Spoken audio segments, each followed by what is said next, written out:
So I've been asked to talk about the 50 goats.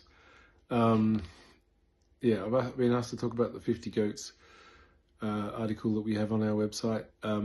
It was a number of years ago when we sat down with Harriet and talked about what income generation activities we could help to support in Zambia.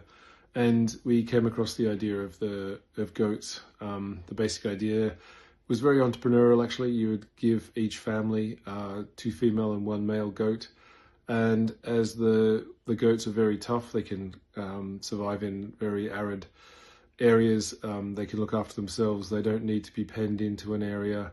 They can be handled by children and not as you don't need to be as strong as someone who looks after cows. So it meant that the ownership rights could be with women, and often the first examples were given to families with grandmothers who could then sort of look after the goats with some help from children as well.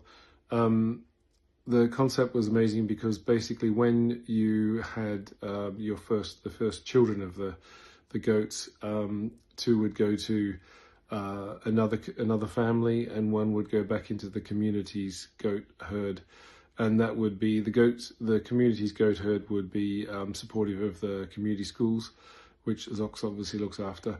And so this really took off, and there were some amazing stories about one grandmother who'd basically she'd use this program to feed the kids and look after orphans and take them to get them to school and things like that. And she grew that up to having some cows and then actually a taxi. So it was one of those classic entrepreneurial stories, which is quite inspiring in that it didn't require a huge amount of funding.